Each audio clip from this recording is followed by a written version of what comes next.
I've read 62 books in 2025 so far. Here are the six I rated 5 stars. First, A Prayer for the Crown Child by Becky Chambers, which is a sequel to A Psalm for the Wild Built.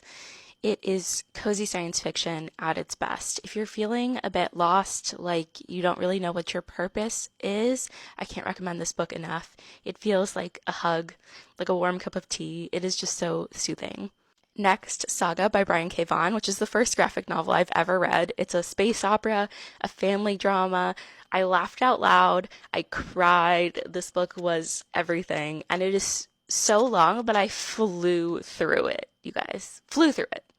Next, James by Percival Everett. Just believe the hype, okay? Like, this book is very appropriately hyped. It is a retelling of Huck Finn.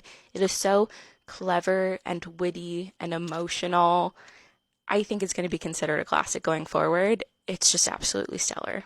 Next, Glorious Exploits by Ferdia, Lennon. This was such a surprise. I picked this up on a whim. It's a historical comedy about two regular dudes who decide to put on a play starring a bunch of prisoners of war.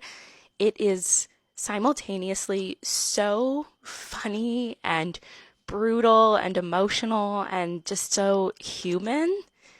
A gem of a book. I don't know why more people aren't talking about it. Next, Gideon the Ninth. I was so intimidated by this book.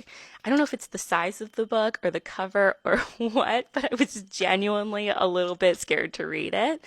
It is basically lesbian necromancers in space, I think is the description.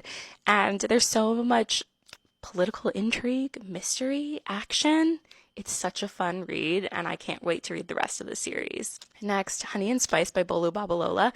Literally the only romance I've ever given 5 stars. The characters felt so real, so vivid. I was giggling and kicking my feet the whole way through this book, and I cannot wait for the sequel this year. And most recently, Gifted and Talented by Olivie Blake, which is basically Succession plus magic. And it really does such a great job of digging into what it feels like to get into your 20s and 30s and start wrapping your head around all of the unrealized potential that you have. That's all I've got. Happy reading.